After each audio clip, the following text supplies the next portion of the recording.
I think really what we're seeing here tonight is this question. And one of the things we're going to address here tonight is we are going to look, and one of the things Anatomy of an Epidemic does, and I'll set the book up in just a second, is the system we have now, which is obviously sort of drug-centered, is it really working for us as a society?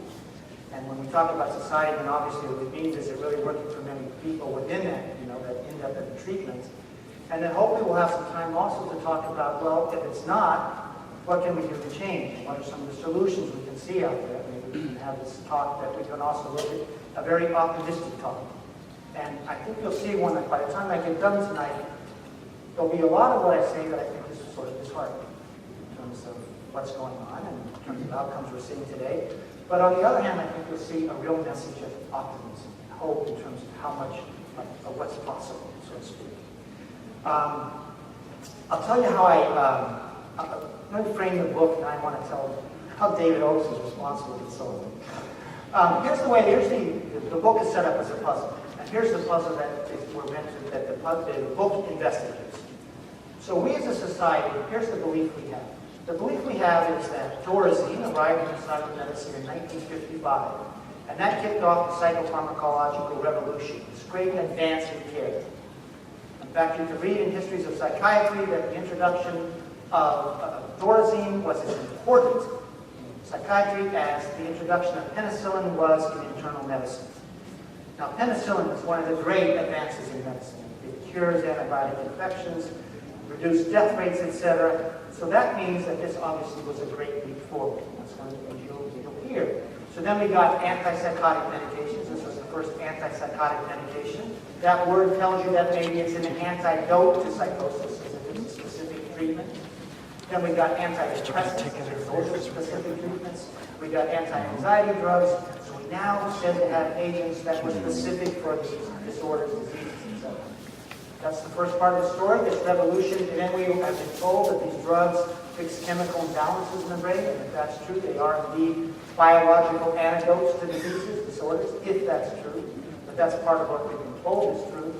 And then our understanding is that this revolution sort of leapt forward in two steps. The second step is in 1987, Prozac arrived on the market. This was the first of the second generation drugs. Those were SSRIs. Then we got atypical antipsychotics said to be so much better than the first generation of antipsychotics. So there's this further progress. And in 1998, David Satcher, who was the U.S. Surgeon General at that time, published a long report called Mental Health. And he sort of summarized this history, this sort of sense of progress, this great leap forward. He said, we now have safe and effective treatments for a wide array of well-defined psychiatric disorders. And he said, here's the difference. Before 1955, we lacked treatments to prevent people from becoming chronically ill. It used to be people became chronically ill, this is what he's saying. Today, we have treatments that theoretically then it prevents people from becoming chronically ill. All right? That's the wisdom we believe in, at least as a society. And that's the understanding that really governs why we have medications at the very heart of our treatment for those who end up in the psychiatric system. It's because of that belief system. We can talk about the others.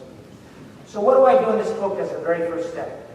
I look at the disability rate due to mental illness, the number of people under government care as this revolution unfolded. Okay, because theoretically, if we had this great advance in care, we should see the disability rate at the very least stay the same or maybe go down. Usually when you get a great advance in treating, quote, diseases, you'll see a decline in the morbidity, mortality rates, and disability rates. Okay? Does that make sense? Okay, so I looked at the number of people, the way you try to look at the number of, quote, people on government disability in 1955, the way other researchers have done it, is they've looked at the number of people in state and county mental hospitals. That's sort of the, quote, that population of people disabled by mental illnesses, they say. And at that time, there was about 560,000 people in state and county hospitals. Of that 560,000 people, though, you need to drill into the data a bit. You find about 200,000 people, in fact, did not have psychiatric diagnoses. They were there because of in-state syphilis, alcoholism, that sort of thing. So you actually see about 360,000 people, quote, under government care due to mental illness in 1955. That's a disability rate of 1 in 468 people. Okay, now how do you trace that disability rate forward? Well, obviously we go through a period of deinstitutionalization, and the way other researchers have done it, is to look at the number of people on SSI or SSDI, due to a mental illness. Okay, that's the way they have done it. It's a bit of an apples to oranges comparison, but that's how they've done it. So in 1987, that number grew to 1.25 million. That's a disability rate that's of 1 in 184. Now, since 1987, but the nice thing is we're only going to compare SSI and SSDI numbers, so there's none of this apples to oranges. It's basically the same metric, right? This is also the time when we really embrace psychiatric medication, the use of psychiatric medications in a big way. So next thing you know, you have whatever it is, 1 in every 8 people in the United States on medications now. But anyway, by the way, for example, in 1987, we spent about a little under $1 billion on psychiatric medications in this country. Today we spend more than $40 billion. So 40-fold increase, which is a great increase in spending. So what has happened to the disability rate during that time? Well, by the end of 2007, the number of people on government disability due to mental illnesses had risen to 4 million people. So it went from 1.25 million people to 4 million adults in that 20-year period. And by that time, the disability rate was 1 in 76 people. So as the psychopharmacological revolution unfolded, we went from a disability rate of 1 in 468 to 1 in 76. That's a 6-fold increase. And so that begins to say, well, what's going on? If we're having this great leap forward, why are we seeing an increasing number of people on government disability? And here's the scope of, quote, this is an ad and an epidemic. Well, 2 other things. In terms of children, in 1987, there were 16,200 children who received an SSI payment, or their families did, because they had a serious mental illness. Today, it's over 600,000. That's a 35-fold increase. And if you also see what's happening to the kids who are ending up on disability before they're 18, they hit the age 18 now, and they're going right on to adult disability. So you're starting to see this pathway where they get on disability, they get diagnosed, medicated at a young age, and that becomes sort of a career path. And here's the scope of this epidemic. Every day now in the United States, 850 people, adults, go on to government disability due to mental illness. 850. I think there's, what, 200 people in this room? 175? So imagine 4 ballrooms filled, and that's one day. Next day, 850 new people. In terms of children, it's 250 children per day going on to SSI disability every day. So that's 1,100 people per day. Now, at the very least, that tells you, that raises a question. What is going on? And we obviously, as a society, need to stem this epidemic. We need to make some changes, because whatever's happening, we're getting this extraordinary rise in the number of people on government disability due to mental illness. So that's what this book looks at. That's the epidemic it looks at. And since this has unfolded during this time of psychopharmacological revolution, it begs a question, a scientific question.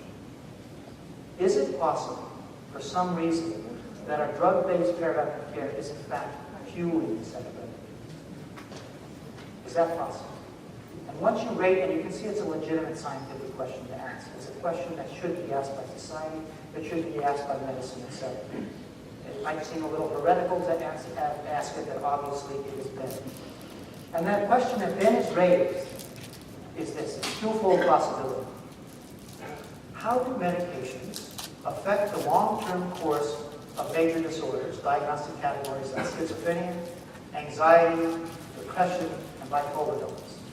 Do they improve the long-term course over the natural spectrum of outcomes for the better? In other words, do people end up less symptomatic over the long term? Do they end up more likely to go to work?